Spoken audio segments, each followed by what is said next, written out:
I am not happy. We should not be here. This place is forbidden to all. Yet here we are. The witch needed to see more. It is my duty to protect her. I can only hope we are forgiven for this trespass by the elders. If we help kill the evil here, perhaps that will be enough. Foolish outsiders, always going where they are not wanted. I do not care if they die here, but my brother, I need to at least find him. To find out why. Was I too hard on him? Maybe I was not hard enough. He has shamed me.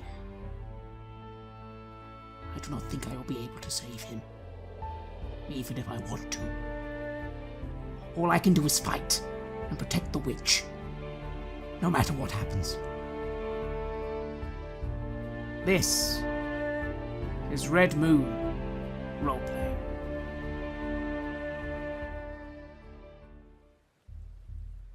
You're an acrobat, so you have no problem scaling the wall, and you use one movement action to get to the top. And you do, and the thing before you sees you. What you see before you is something that previously was probably human. It is now deformed, both more crooked, and its arms is much longer than they should be, and they end in something that looks more like claws than fingers.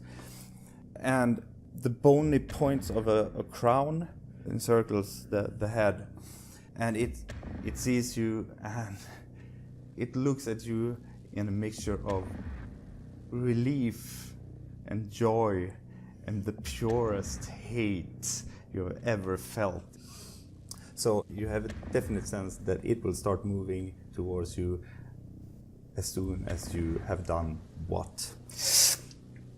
In a sort of split-second moment, my gaze just goes to the witch, widens in a way that she would know is battle has come. You start climbing directly after he's up? Yes. Right. I want you to roll for quick. And Morsha, if you don't say anything, she will start making her way around. No, I want for her to stay back unless the thing is coming towards us.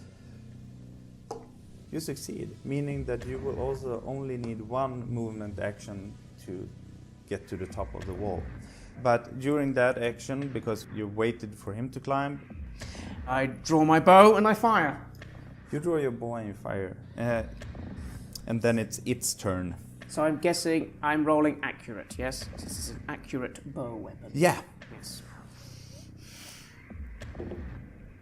And it's a 17. You shoot and the arrow hits the ground.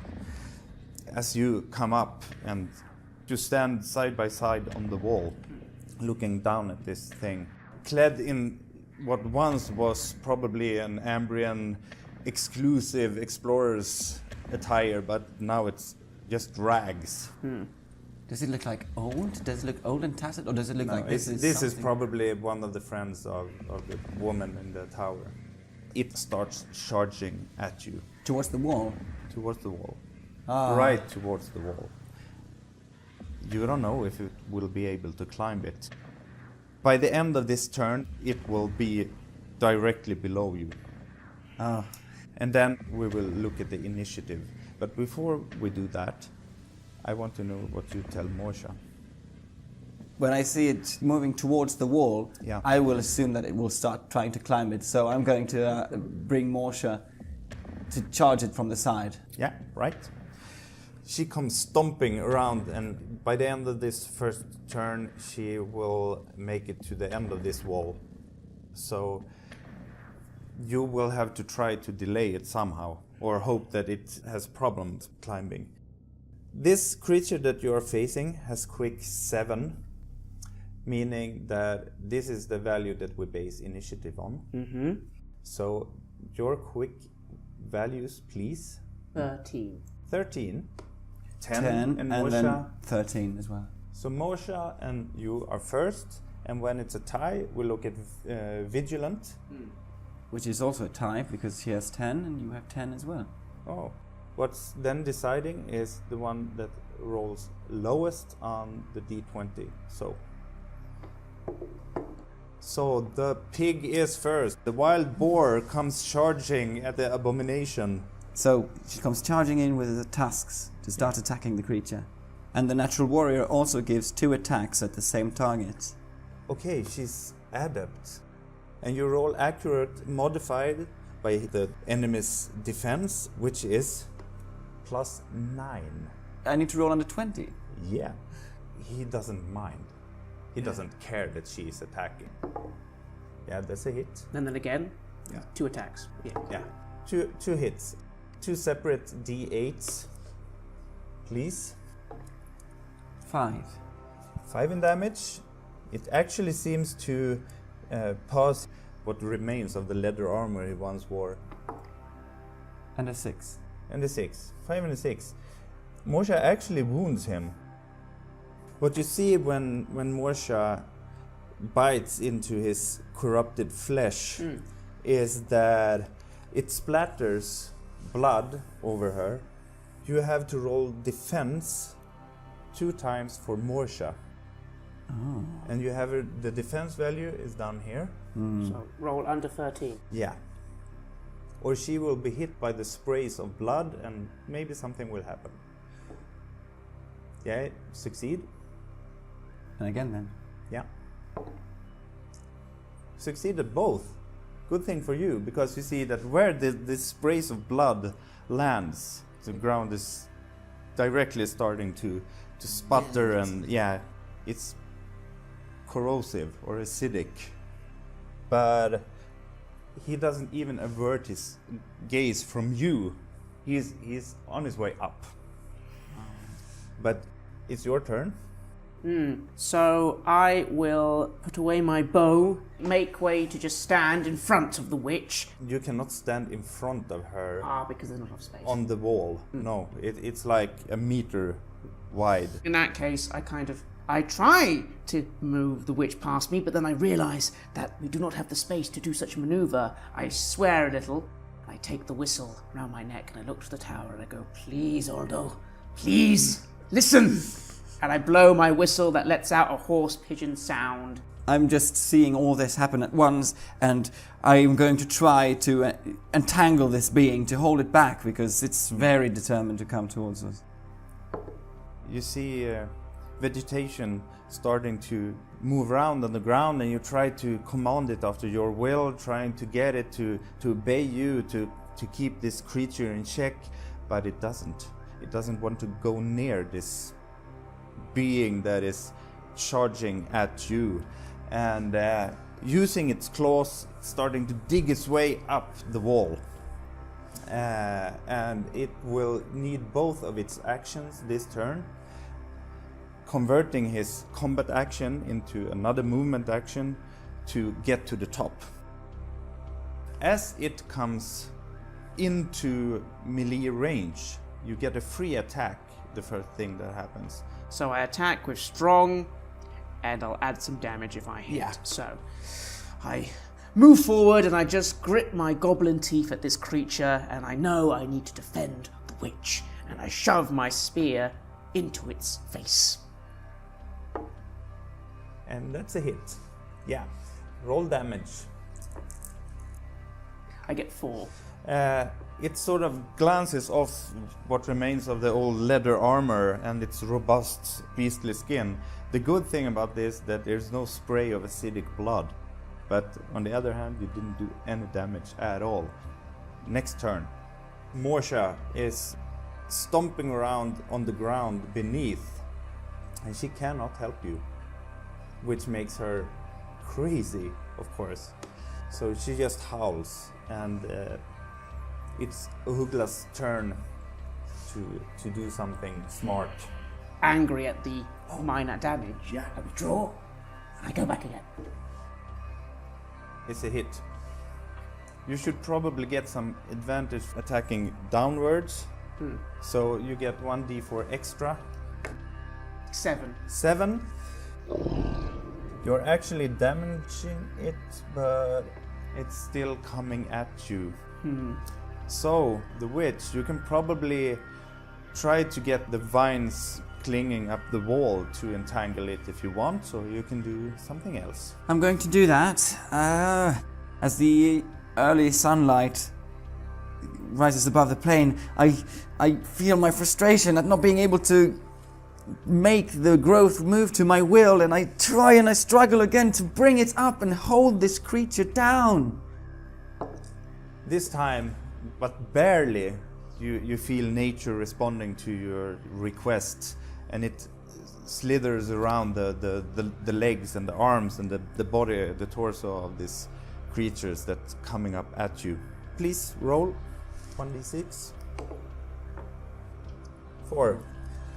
Yeah, you don't know if it does much damage though, because this creature is obviously a robust kind of hateful being that probably ignores some of the damage as well. And so, barely glinting a smile, I start moving to the side to enable you to fight more freely with the creature. Yes, and I nod quickly. This is good. It keeps coming at you. You will have to defend now against his claws. You will roll defense -5. I do my best to defend against this monster's onslaught. And you fail. He does 9 in damage, and you have to roll your armor. D6 plus 1. Oh, that's a 6. You're a lucky man. 7. Or a goblin. So 7. You take 2 damage then, which is like below your pain threshold. His claw scratches you quite severely, but there's no problem for you to keep fighting. So, is it up on the wall, sort of? Yeah, Can it be reached then by the tower, from the tower? I'm not so sure. Maybe if you can like lure it southeast on this wall, she will be able to assist you with her bow. Right. So, next turn, we have a wild boar that's grunting and stomping and racing herself against the wall, but obviously she cannot climb it. So, it's your turn, dear goblin. I grit my teeth and continue my assault on this beast. Yeah, as long as you don't roll 20, and you don't. I thrust my spear. 8, 9, 10, 12 damage. Actually, the little goblin sinks down a bit and thrusts his spear right up into the jaw of this creature, and the spearhead goes right through the neck, and you have to roll defense.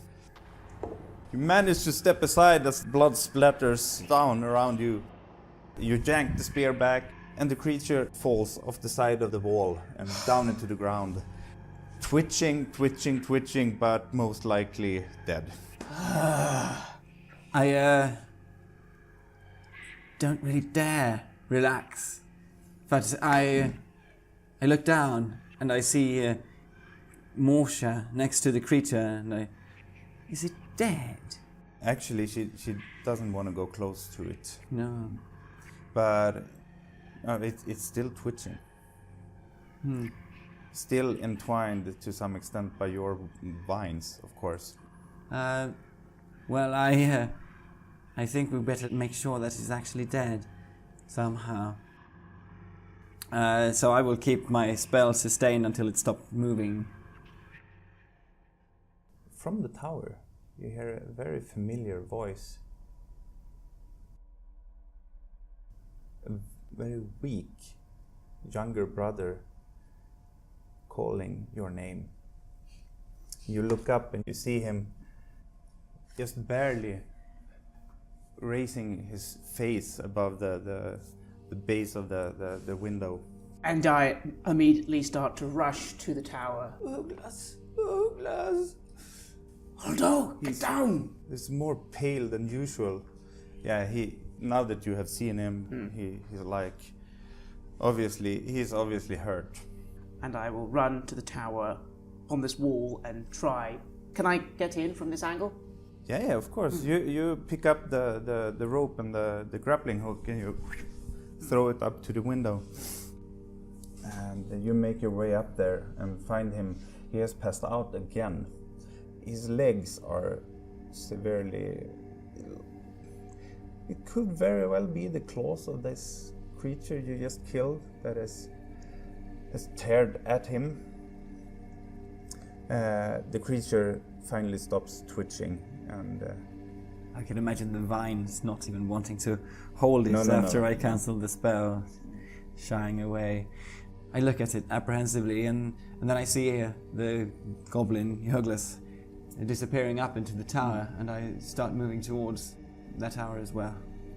And I look down at Morsha, seeing her move down there, not able to sort of get anywhere. you can ask her to move around to this side of the wall again and try to make her way up the stairs. Yes, I ask her to try and find a way into the tower and meet us up in it. What you find up there, aside from a very pale, damaged, not the most capable goblin, he has tried to dress his wounds, but he's, as I said, he's not the most capable goblin at anything he does. So he probably needs some looking after. And while you are doing that, you are making your way in, and also Morsha finds her way up to the floor where you're at. He's alone there.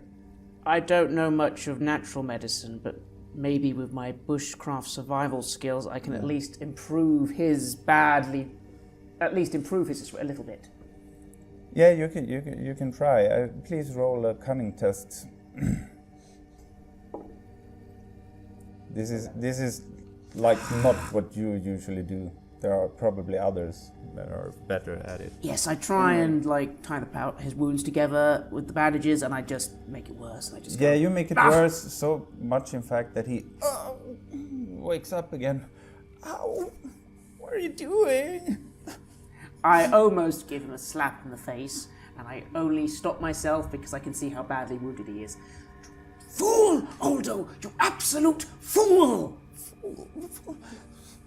You never let me do anything. Because you are a fool! No, I okay, I am. But we got here, right? We got here. I am a guide. Now I'm a guide. I can guide people in the woods. You are lucky you are not dead. You probably soon will be. No, Any I idea won't. what we've had to do to get you here, brother? I've had to trespass for you. But I'm a guide. Help me. I need to get them. Shh. And I wait. As I come up and I watch the two goblins argue, and I look very sternly over at the little goblin. Alge, come.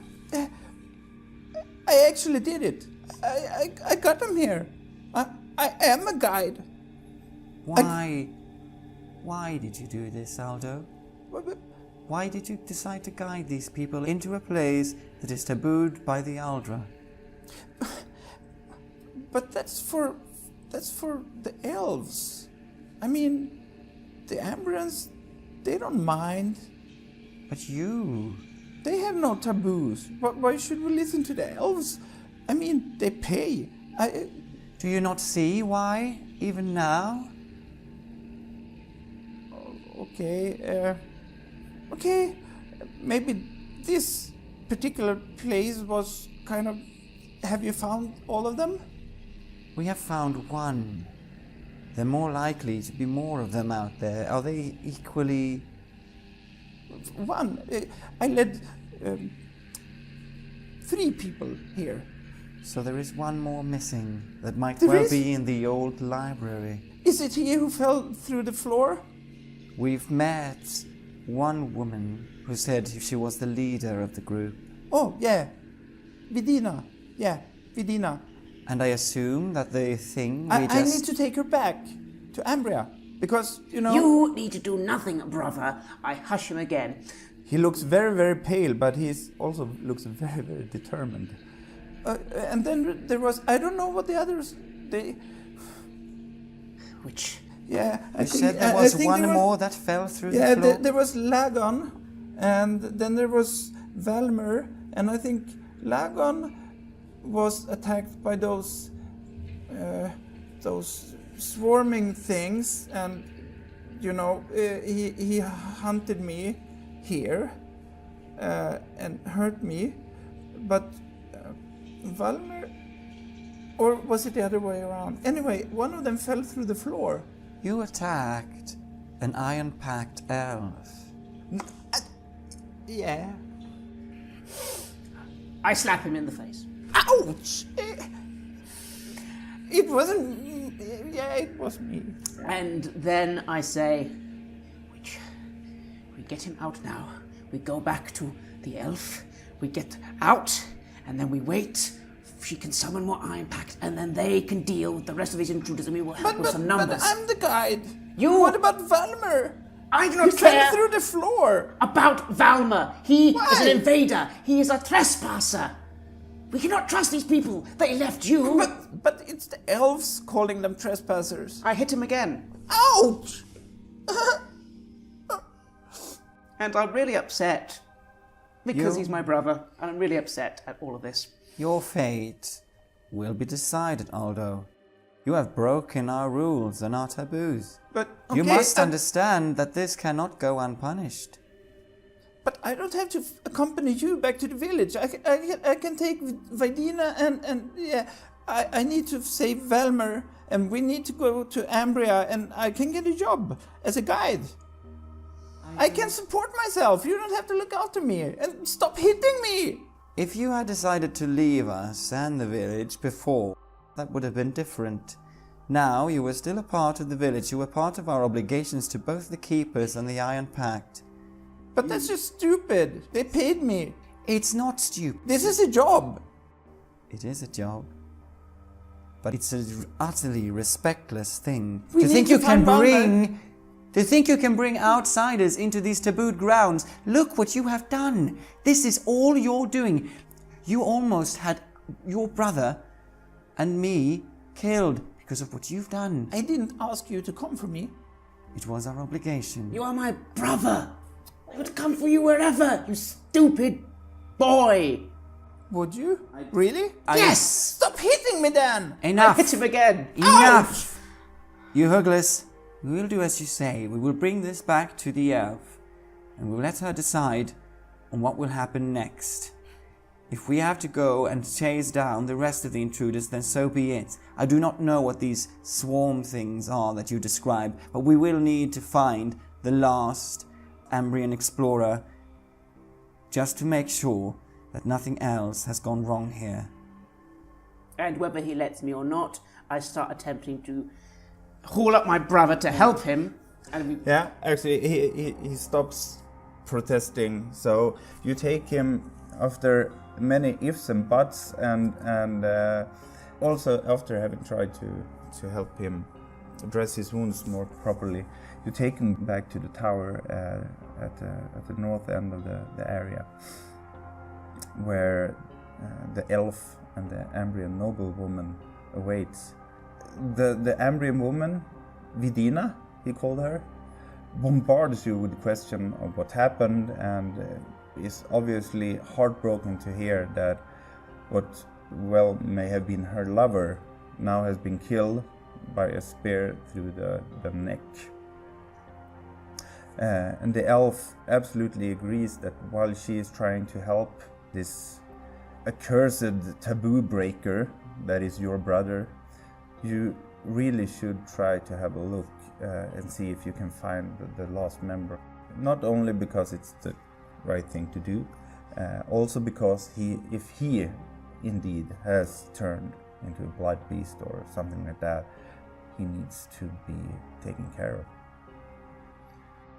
Which is now our duty as well, because we have Yeah, trespassed. yeah. I believe also you have a little bit of a wound that you... And the elven woman applies an herbal cure, and she uses her medicus ability, meaning that you can roll 1d6 and you get fully restored. And I am grateful for this assistance. What we in the heat of the moment forgot is that for every spell you cast 2 times, right? Yes. Did the entangling once, you attracted 1 point of temporary corruption, but that will also fade after the end of the scene, so you don't have to write it down now. Okay, and so did the witch sight that I used earlier then. Yeah, exactly. The thing is, if you're at the novice level as a witch, you attract 1d4 temporary corruption every time you use a power. So it's very risky. It comes with the price. Yeah, absolutely. This is kind of... What happens after you pass the threshold? You start attracting permanent corruption, and that you do not want to do. Also, you can develop permanent or temporary stigmas, signs of corruption. You can get wounds that never heals, and festers, and sulfurous breath, or actual horns or claw-like nails, or you will start to transform. Oh, wow. Not as much as this lagon, but eventually, if you surpass your double corruption threshold, hence you reach 15 in corruption, you will turn into a blight beast forever. There's no turning back. So my idea now is that those of us who are capable, that is me, Morsha, Euhuglas, and possibly the elf if she wants to help us. Yeah, she is actually gathered some of her strength. Yeah. So she can probably tag along, but she doesn't look like a fighter. She has her bow, but the question is how much good the bow will do inside. This is true.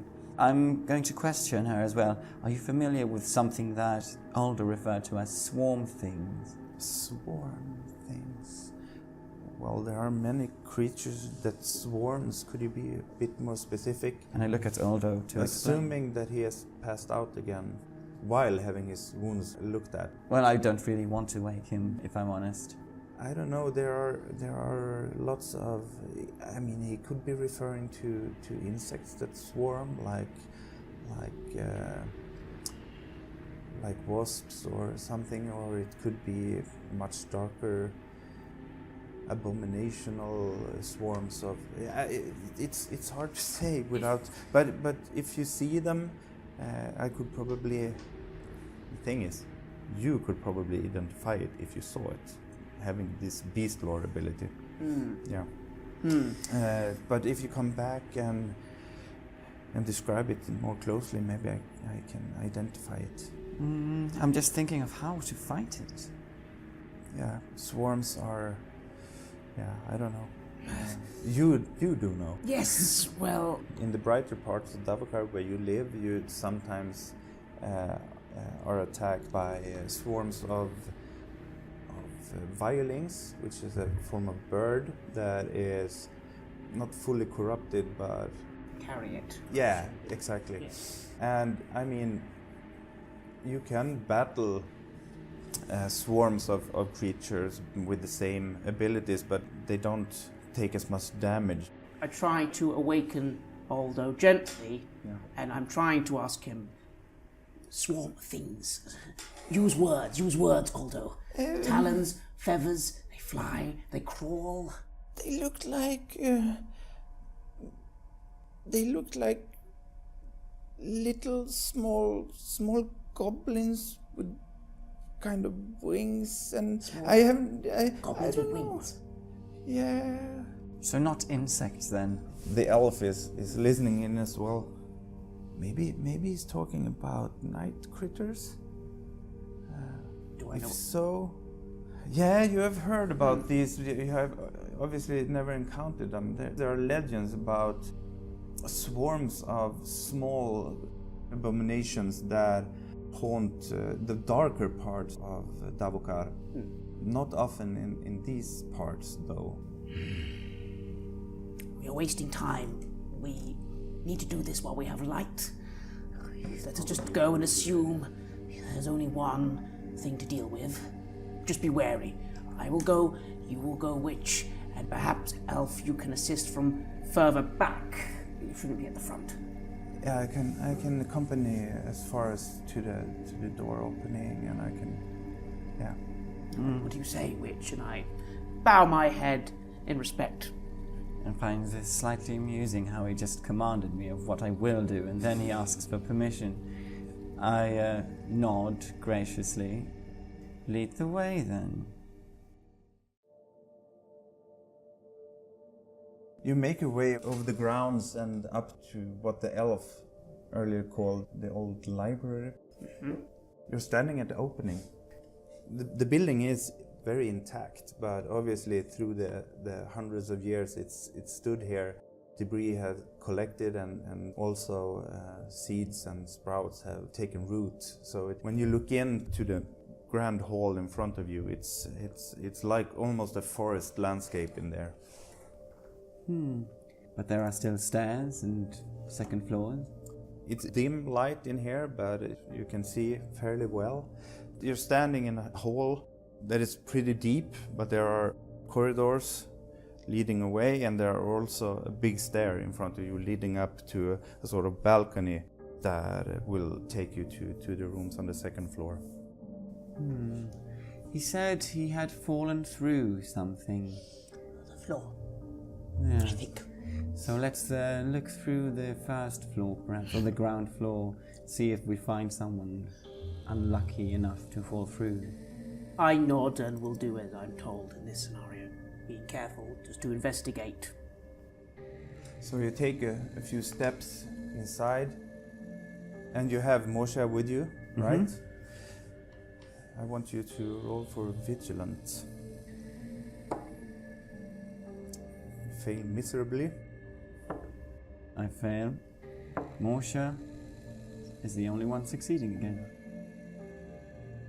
You telepathically feel her more than hear her ordering you to stop and to listen. And I hold up a hand, and I do so. Aside from the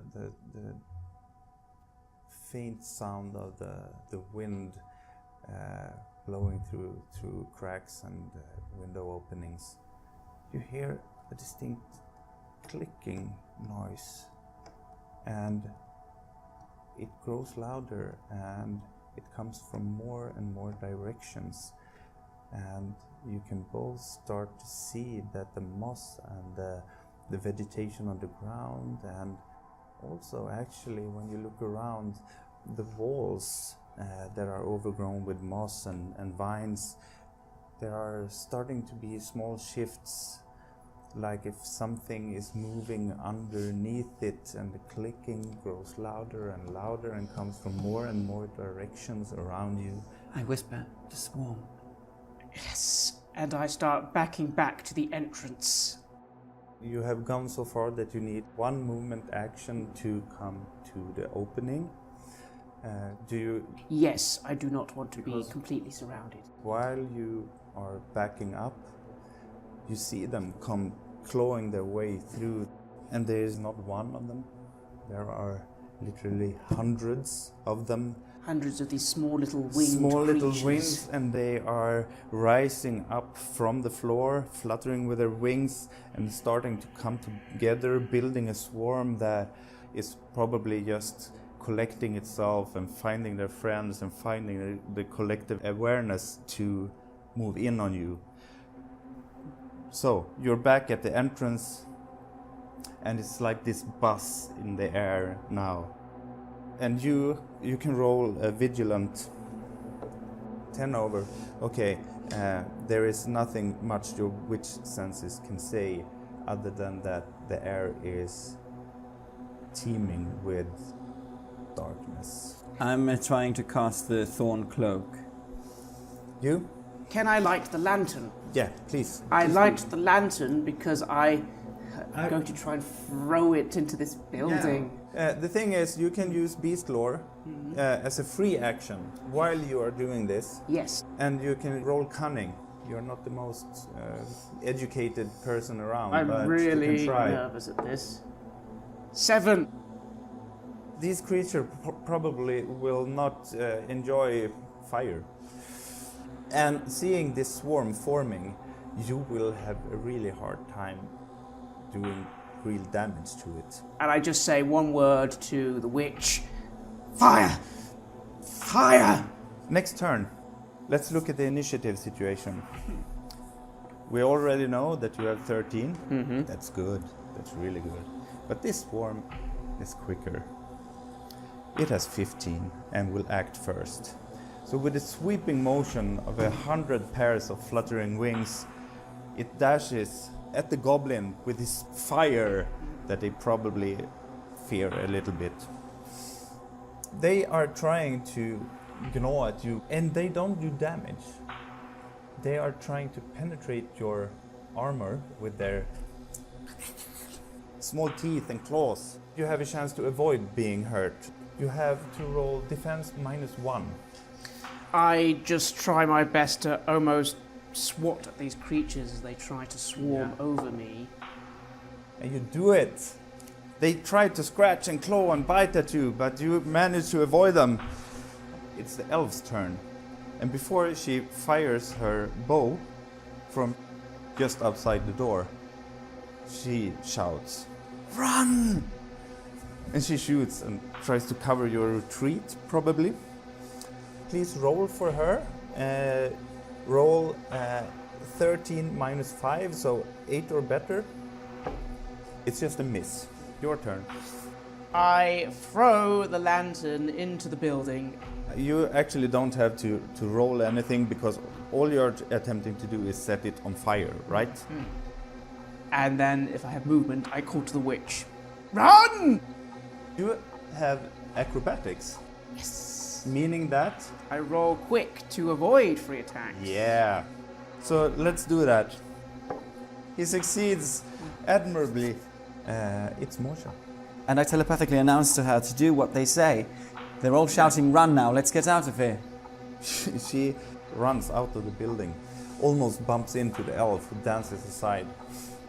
I look back and I see this swarm of almost hundreds of small little green bright creatures that sort of look like a flying wall of ivy. I dart out of the building after my familiar, trying to not knock over the elf as well on my way out. And you all retreat. But that doesn't mean that you are safe, because this wall of pale, poisonous, or should I say, corruption oozing ivy is coming after you, and it's much quicker than you are. The fact that it's light outside, and I don't know what you have conceptualized when it comes to these abominable things, it doesn't seem to bother them at all. They are just coming at you. I think you moved 2 movement actions, right? Yes, both me and Morsh probably. Yeah. So you are out of range. The elf shot once and then she moved back. That means that you and her can be targeted by the swarm this turn. So, should I roll a d6 to who they target? Yeah. 1, 2, 3, you. Her. Please roll her defense. Yeah, she manages to avoid their bites and gnaws. She tries to pull away from them. She's not acrobatic, so they will strike at her again. The swarm, for a second, spreads out and then rushes in towards her and manages to bite through her very thin elven silk armor. What happens is that she gets 1d6 of corruption. 2 points of temporary corruption. But she manages to pull herself free from the swarm and use, again, 2 movement actions to try to get away. You can roll a cunning test with beast lore again. Ooh, I'm panicking a little here. I'm feeling that maybe I'm not going to make this out. These creatures that are attacking you is kind of a mystery to you. I attempt to light my torch rather than the lantern, which I no longer have. I try and light it as I'm running, and I'm still running, but I'm trying to use it to just sort of ward around me. Let me put it like this. If you fail a quick test, you will lose a movement action while doing this. I try it. You get the torch blazing, and you try to wave it around. You continue running. Well, I'm trying to think here. Is this something we could defeat? And is it likely that if we just escape the area that... The thing is, you haven't heard any stories about someone having met this particular beast. Maybe in some distant legend, but you cannot recollect any story of anyone having said that, oh, when you meet this kind of creature, you should do this. So all you have to base your decision on is the elf's call, which it still is. Run, keep running. And I look quickly behind me and I see the elf almost getting devoured by this huge swarm, and I'm actually really terrified now about this enormous swarm. So I keep running, both me and Morsha. Yeah, you keep running. Actually, the swarm follows you, but as all of you now have moved 2 actions away from it, it doesn't come close enough to attack anyone else. And as you keep moving further and further away, soon it stops in midair, rises up, dances around, swirls for a while, and then slowly starts moving back like a school of fish through water back against the building that is catching fire. And the elf, we have to keep moving, because as they are losing their home, they are soon free to move just about anywhere. Otherwise they are always close to their home. I don't know what they will do when it burns down. Maybe they will come after us. Maybe they will move into some other building here, but that swarm... What about the last adventurer? We just leave?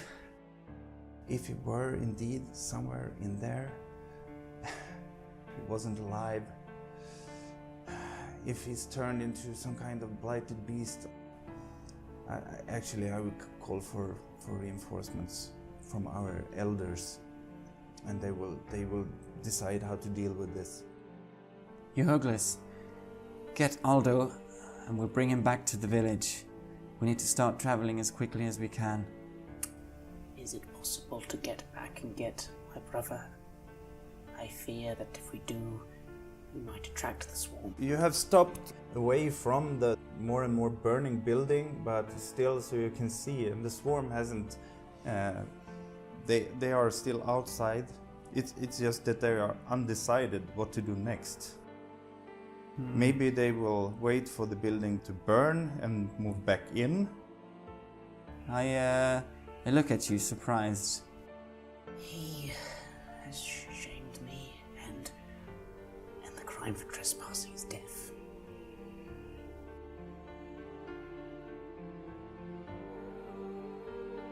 You have listened to a special episode of Red Moon Roleplaying, where we play Lost in the Deep for Symbaroum. Lost in the Deep was constructed by Mattias Jonsson. Symbaroum is published by Järnringen. The music was made by Shellos and Halgrath, and used with permission from their label, Cryochamber.